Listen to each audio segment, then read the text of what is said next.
여러분, 바보 온달 이야기를 좀 해볼까 합니다. 평강공주가 바보 온달의 아내로서 귀한 내조를 통해서 이 바보 온달을 고구려의 장군으로까지 만들었던 이야기입니다. 너무나 잘 아는 이야기니까 자세한 이야기는 생략하고, 평강공주가 궁궐을 나올 때 몸에 지니고 나왔던 금팔찌를 팔아서 비루먹은, 다시 말해 병든 말을 샀습니다. 그래서 이 말을 잘 키워가지고 준마로 만들었습니다. 그리고 나서 남편에게 그 말을 주어가지고 훈련을 하도록 무술을 익히고 여러 가지 무예를 갈고 닦도록 했습니다. 그리고 왕이, 아버지 평온왕이 주최한 사냥 대회에서 이 바보 온달이 활약을 했고, 그로 인해 사위로 인정받고 나중에는 장군까지 되었다라는 것이 바보 온달의 이야기입니다. 그런데 오늘날 역사가들은 이 바보 온달을 조금 다르게 본다라고 합니다. 온달에게 붙은 바보라는 호칭, 이것이 문제인데 정말 이 바보 온달이 바보였을까 하는 것이죠. 쉽게 말해 온달은 학자들이 말하기를 바보가 아니었다라는 말을 한다라는 것입니다. 이게 무슨 뜻입니까? 온달이 정말 이야기에 나오는 것처럼 어수룩한 바보였다가 부인 잘 만나서 갑자기 똑똑해진 것이 아니라 본디 이 사람이 아주 똑똑한 사람이었다라는 것입니다. 그러면 왜 이렇게 똑똑한 사람에게 바보라는 이름이 붙었을까요?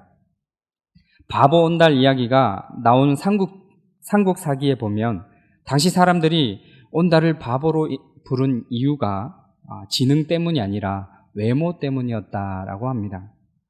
가난한 온달은 어머니를 복양하기 위해서 떨어진 옷과 헤어진 신발로 시장을 오가며 밥을 구걸하다가 바보라는 별명을 얻게 되었다라는 것이죠. 그러니 바보라기보다는 오히려 효자 온달이 맞는 것이죠. 바보가 아닌 바보 온달. 여건이 좋지 않아서 바보 소리 듣던 그가 평강공주를 만나서 장군까지 된 이야기가 옳은 이야기다라고 최근의 학자들은 이렇게 이야기합니다.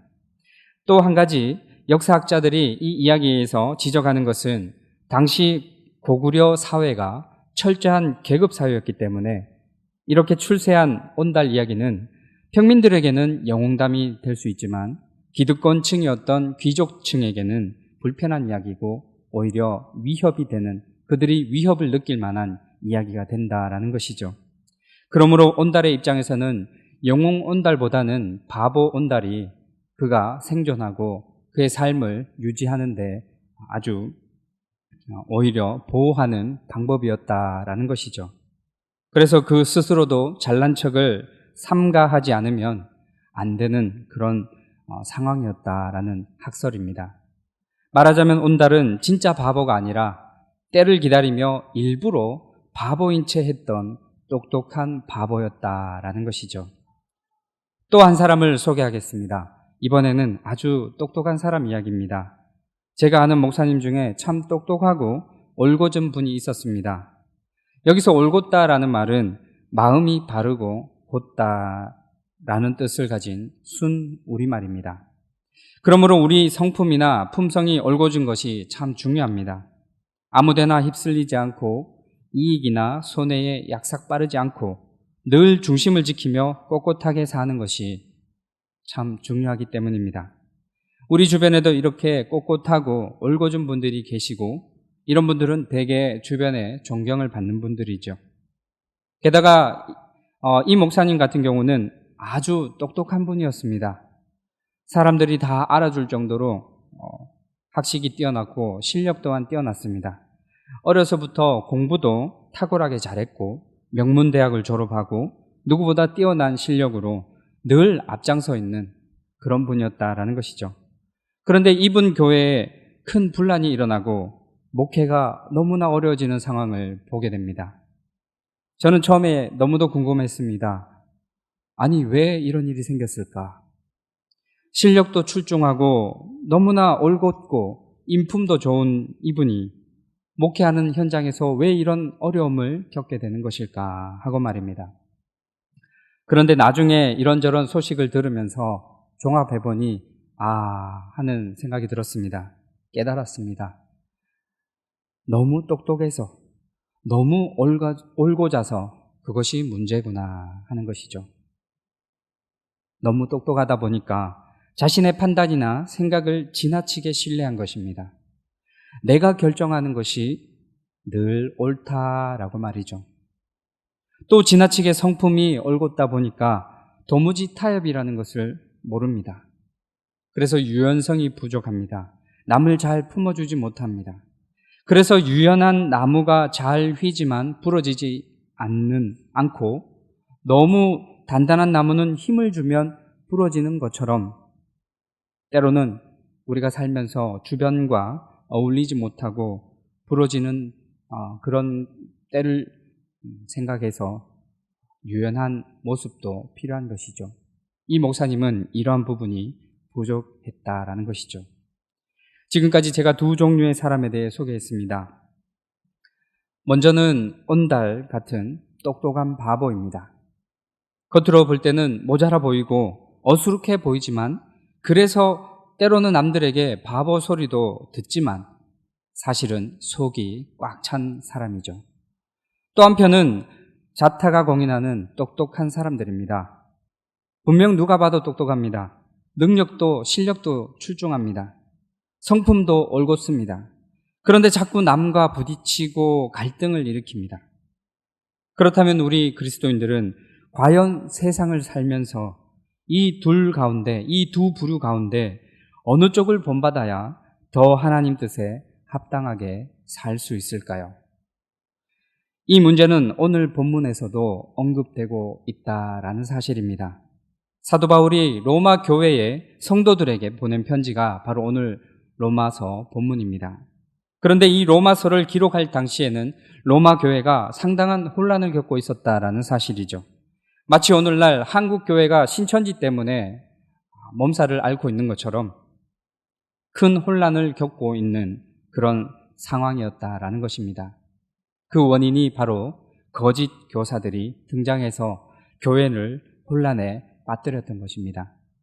그래서 오늘 우리가 읽은 본문에서 사도 바울은 로마 교회를 어지럽히는 거짓 교사들을 주의하고 그들에게서 돌아서라고 경고하고 있습니다. 그렇다면 이 거짓 교사들은 과연 누구일까요? 학자들마다 의견이 다르지만 대부분 이들이 이제 영지주의라고 부르는 학자들도 있고, 하지만 대부분 학자들이 초대교회에 있었던 율법주의자들, 즉 예수 그리스도를 믿으면서도 여전히 유대교의 율법을 지켜야 된다라고 주장한 사람들이다라고 보는 것입니다. 아무튼 이들은 사도 바울이 가르친 복음과는 다른 가르침, 다른 교훈을 사람들에게 전파하면서 로마 교회 성도들을 현혹하고 교회를 혼란에 빠뜨렸던 것입니다. 그래서 사도 바울은 우리가 읽은 본문 17절에서 이렇게 말씀합니다. 형제들아, 내가 너희를 권하노니 너희가 배운 교훈을 거슬러 분쟁을 일으키거나 거치게 하는 자들을 살피고 그들에게서 떠나라. 사도 바울은 먼저 이들 거짓 교사들이 어떤 사람인지를 지적하고 있습니다. 이들이 주로 하는 일은 세 가지입니다. 첫 번째가 너희가 배운 교훈을 거슬러.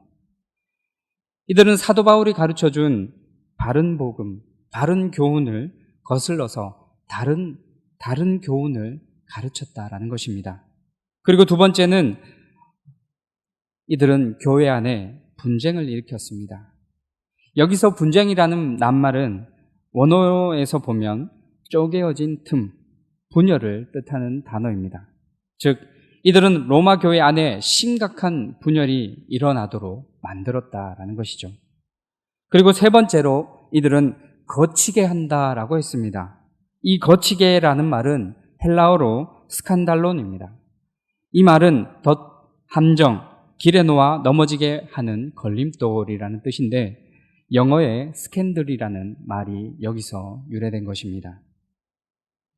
그러므로 이 거짓 교사들은 로마 교회 성도들을 잘못된 길로 가게 해서 죄에 빠져 넘어지게 만들었다라는 것이죠. 이 세 낱말에 나타난 것처럼 로마 교회에 거짓 교사들은 성도들을 다투고 갈라지게 만들었습니다. 순진한 성도들을 넘어뜨리고 망하게 하려고 들었다라는 것입니다. 평화를 깨고 분열을 조장했습니다. 여러분, 이것은 분명 사탄의 역사입니다. 절대 하나님의 역사가 아닙니다. 20절에 보면 평강의 하나님께서 속히 사탄을 너희 발 아래에서 상하게 하시리라 고 기록하고 있습니다. 우리 하나님은 평강의 하나님이십니다. 믿으십니까? 그러므로 하나님을 따르는 사람은 반드시 평강의 열매를 맺어야 합니다. 반면 사탄은 참소, 즉 헐뜯고 이간질하는 그런 자로서 평강을 깨는 존재입니다.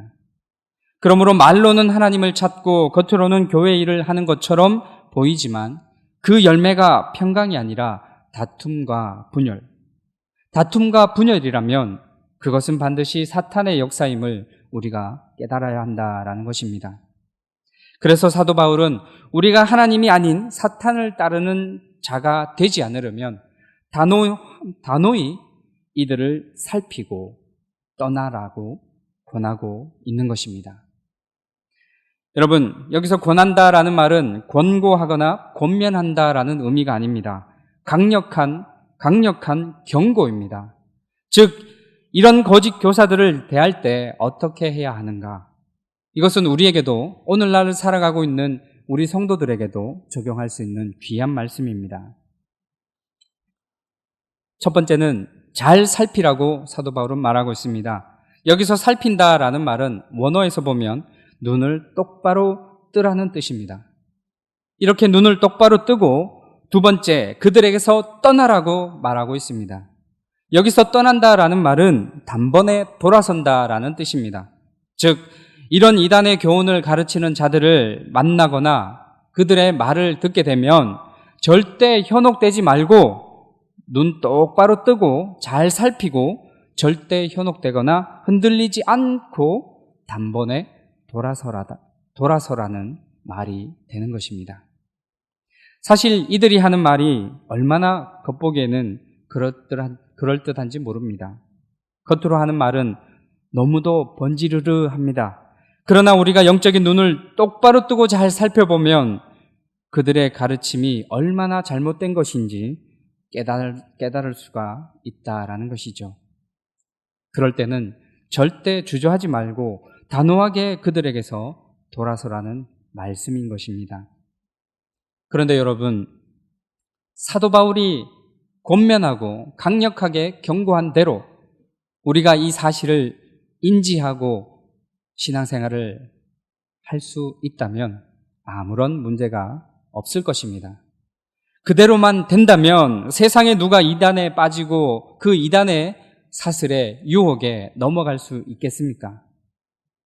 문제는 사도 바울의 경고를 듣고도 사도 바울의 경고의 말씀을 교훈 받고도 사람들이 이를 주의하지 못하고 넘어간다라는 사실이죠. 그럼 왜 잘 살피고 그들에게서 떠나는 게 쉽지 않은 일일까요? 이 거짓 교사들이 너무 똑똑하기 때문입니다. 로마 교회의 거짓 교사들은 너무 많은 지식을 가진 한마디로 너무 똑똑한 사람들, 엘리트층이었다라는 것이죠. 그런데 이런 사람들은 똑똑할 뿐만 아니라 말까지 잘합니다. 18절 뒷부분에 나온 것처럼 이들은 온갖 교활한 말과 아첨하는 말로 순진한 사람들을 미혹합니다. 그래서 그들의 말을 듣고 있노라면 어느새 혼이 쏙 빠지게 되고 이들의 지식과 달변에 속아서 그대로 넘어간다라는 것이죠. 오늘날의 이단들도 마찬가지입니다. 집에 찾아오는 이단들을 경험해 보셨을 것입니다. 성경을 얼마나 잘 아는지 모릅니다. 또 말은 얼마나 또 잘합니까?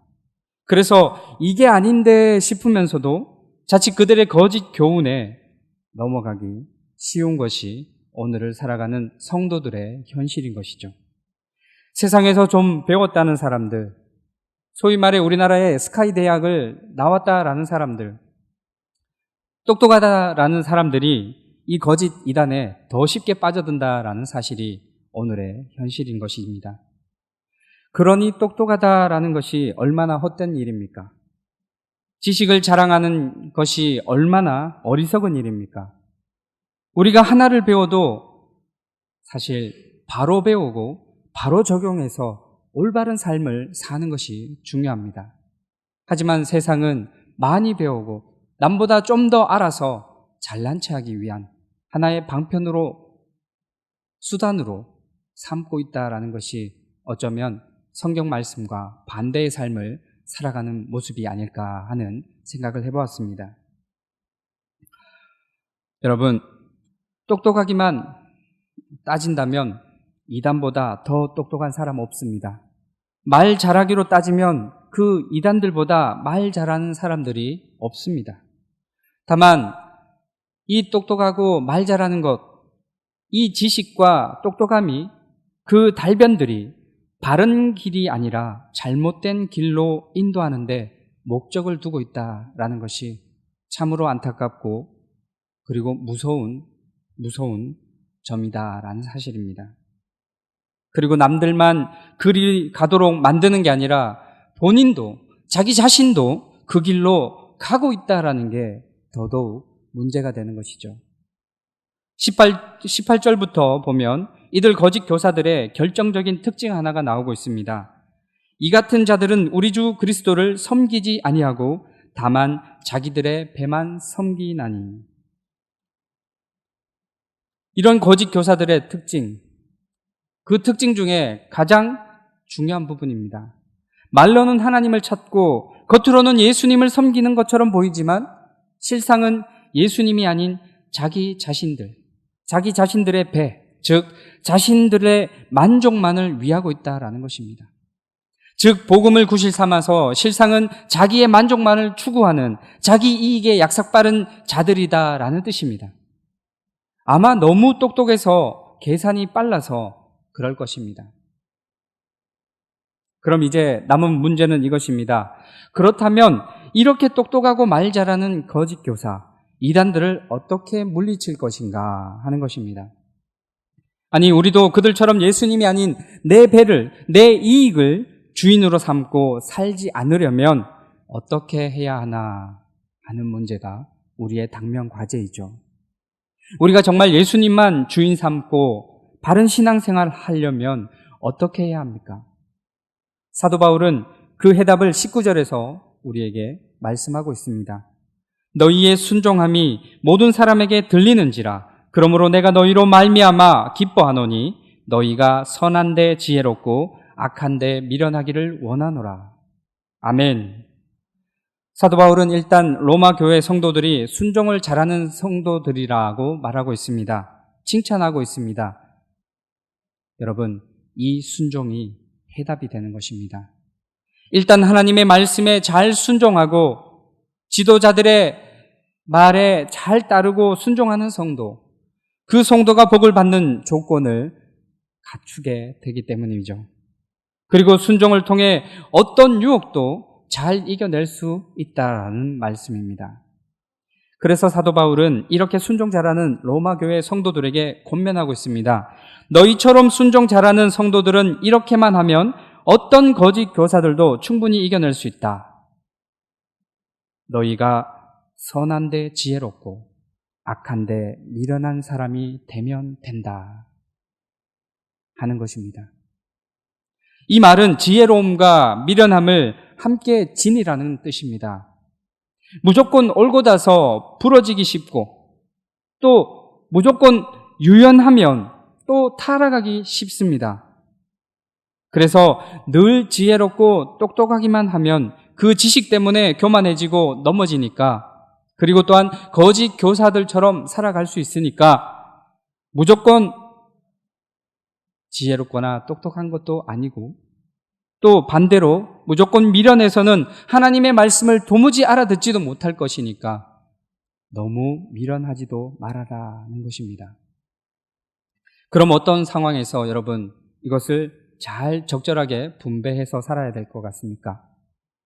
어떤 상황에서 지혜로워야 하고 어떤 상황에서 미련해야 하는 것입니까? 바로 선한 일에는 지혜롭고 악한 일에는 미련하고 굼떠야 한다라는 것입니다. 믿으십니까? 아멘. 선한 일에는 아주 판단력이 빠르고 빨리 반응해야 하지만 악한 일을 보면 미련하고 굼떠서 느려져야 한다라는 것입니다. 특별히 여기서 미련하라는 말은 마태복음 10장 16절에 뱀같이 지혜롭고 비둘기같이 순결하라 하는 말씀에서 순결하라는 말과 같은 말입니다. 같은 뜻입니다. 같은 낱말입니다. 오염되지 않은 순수한 자세를 가지라는 뜻이죠. 또한 바울은 고린도전서 14장 20절에서도 형제들아 지혜에는 아이가 되지 말고 악에는 어린아이가 되라. 지혜에는 장성한 사람이 되라고 말씀하고 있습니다. 이것을 요약해 보면 한마디로 손해도 좀 보고 살자라는 것입니다. 희생도 좀 하고 살자라는 말씀입니다. 여러분, 몰라서 당하는 것과 알면서 당하는 것은 천지차이입니다. 몰라서 당하는 것이 아니라 나도 다 알지만, 손해보는 줄 알지만 일부러 미련해지는 것이고 당해주는 것이죠. 좀 바보가 되고 좀 손해도 보고 그렇게 사는 것입니다. 이런 일은 누가 할 수 있겠습니까? 아무나 할 수 없습니다. 주님을 따르는 우리 그리스도인들 아니면 누가 이러한 삶을 살아갈 수 있겠습니까? 그래서 예수님도 산상수훈에서 이렇게 말씀하십니다. 누구든지 네 오른편 뺨을 치거든 왼편도 돌려대며 또 너를 고발하여 속옷을 가지고자 하는 자에게 겉옷까지도 가지게 하며 또 누구든지 너로 억지로 오리를 가게 하거든 그 사람과 심리를 동행하고 라는 말씀이 있습니다. 여러분, 이 말씀이 무슨 뜻입니까? 이게 바로 바보되라는 말씀 아니겠습니까? 그런데 이 말씀 바로 앞에 눈은 눈으로 이는 이로 갚으라 하였다는 것을 너희가 들었으나 라는 말씀이 나옵니다. 이 말씀은 바로 세상 사람들이 살아가는 방식이죠. 정신 똑바로 차려서 절대 손해 안 보고 혹시 누가 내게 손해를 끼치거나 해를 입히면 그대로 갚아주자. 아니 몇 배로 갚아주자 하는 것이 세상 살아가는 사람들의 방식이죠. 하지만 예수님은 전혀 다른 기준을 우리에게 말씀하셨습니다. 스스로 바보가 되라는 것입니다. 그들이 요구하는 것보다 더 많이 주고 더 크게 손해보라는 것입니다. 우리 예수님 이 말씀하신 것처럼 몸소 실천하시고 행하셨죠. 때리면 맞는 바보가 되셨고 십자가를 지는 바보가 되셨습니다. 얼마든지 십자가에서 내려와서 유대 병정과 로마 병정들을 한 번에 뒤엎을 수 있는 권능과 힘을 가지셨지만 천군 천사를 통해서 동원해서 그들을 싹쓸이 해버릴 수 있었지만 주님은 그렇게 하지 않으셨습니다. 그리고 십자가에 달리시는 바보가 되신 것이죠. 그런데 여러분, 바보 되라고 하니 걱정부터 앞섭니다. 그래서 말씀드리겠습니다. 정말 이렇게 사는 사람은 늘 손해만 보는 것일까요? 그게 아니다라는 사실입니다. 간디도 힌두교 교도였지만 산상수훈을 읽으면서 일찍이 스스로 바보가 되는 법을 그가 터득했습니다. 때리면 맞고 가두면 갇히고 비폭력, 무저항주의이죠. 그런데 그토록 기를 쓰고 저항해도 꿈쩍하지 않았던 영국이 이 산상수훈에서 배워서 그대로 적용한 간디의 비폭력, 무저항주의에 결국 두 손을 들고 항복을 했다라는 사실입니다. 여러분, 져주는 것, 속아주는 것, 손해보는 것, 이 방법이 가장 바보같이 보이고 가장 약하게 보이지만 실은 가장 강한 힘을 지니고 있다라는 사실입니다. 예수님도 이 미련하고 바보 같은 방법으로 세상을 구원하셨습니다. 만약 그때 십자가에서 내려오셔가지고 그 무서운 권능과 힘으로 로마와 유대인들을 싹 쓸어버리셨다면 예수님의 이름은 그저 위대한 혁명가에 지나지 않았을 것입니다. 영원히 세상을 구원하실 수 없었겠죠. 정말 세상을 이기고 변화시킬 힘, 이 미련하고 바보 같아 보이는 주님의 십자가에서 시작되었다라는 사실입니다. 그래서 사도 바울도 고린도전서 1장에서 미련한 십자가에서 하나님의 능력이 나타났다라고 기록하고 있는 것이죠. 미국의 철광한 카네기의 회사에 늘 웃고 남에 대한 칭찬을 입에 달고 살았던 찰스 슈와브라는 젊은 노동자가 있었습니다. 그는 늘 회사에서 가장 먼저 출근했고 회장인 카네기보다 먼저 출근해서 또 가장 늦게 퇴근하는 그런 사람이었습니다. 어느 날 카네기는 그에게 100만 불의, 자그마치 100만 불의 보너스를 주었습니다. 사람들은 사람만 좋지 능력도 별로고 어쩌면 좀 어리숙해 보이고 바보스러운 저 일개 한 노동자가 어떻게 100만 불의 보너스를 받았는가 하면서 불평을 하고 인정하지 않는 분위기였습니다. 그런데 여러분, 훗날 이 찰스 슈와브는 미국의 최고 철강회사 유나이티드 스틸사의 사장이 되었다라는 사실입니다. 그의 사장 취임식에서 카네기가 축사를 합니다. 일개 노무자가 어떻게 이 회사의 사장이 될 수 있었는지 여러분 의아하십니까? 그러나 그의 곁에 그가 어떻게 살아왔는지, 어떻게 일하는지를 꾸준히 지켜본 사람이라면 지금 오늘 이 자리는 당연히 저 사람의 자리임을 인정하실 겁니다. 의심하지 않을 겁니다. 라고 축사를 했다라고 합니다. 여러분, 슈와브는 입만 열면 항상 남을 칭찬해주고 남의 장점을 찾아내는 재주를 가지고 있었으며 어떻게든 조그마한 장점이라도 발굴해내서 그 사람을 칭찬하는 그런 사람이었다는 것이죠. 어쩌면 이 슈와브의 모습이 잘나 보이지 않고 어수룩해 보이고 때로는 항상 웃으니까 그래 바보스러운 모습도 보일 수 있었을 것입니다.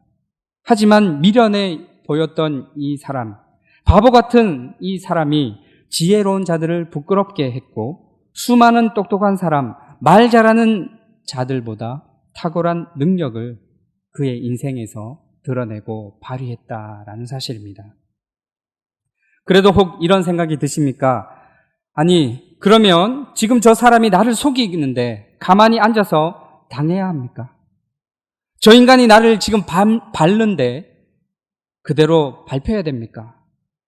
나를 비난하고 저렇게 상처 주는데 저는 저 사람에게 그냥 당하기만 해야 합니까? 여러분, 성경 말씀은 예, 그렇게 하면 됩니다. 라고 말씀하고 있습니다. 왜입니까?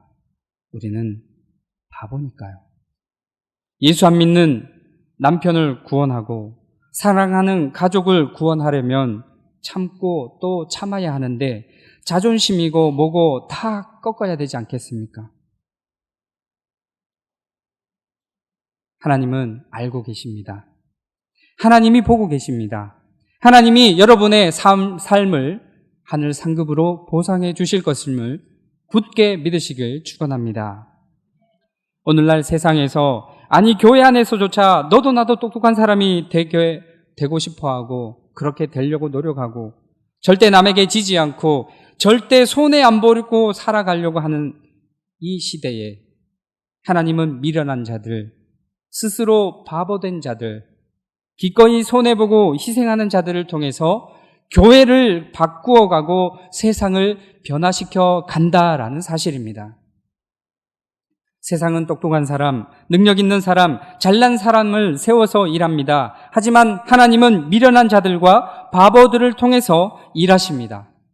그런데 이들을 통해 정말 세상이 바뀐다라는 사실입니다. 나를 박해하던 사람이, 나를 구박하던 사람이 변합니다. 회개하고 용서를 구합니다. 내가 매맞고 내가 손해보고 내가 당하고 있는데 나를 때리던 사람, 나를 박해하던 사람, 나를 놀리던 사람이 바뀌고 변화하고 회개한다라는 사실이죠.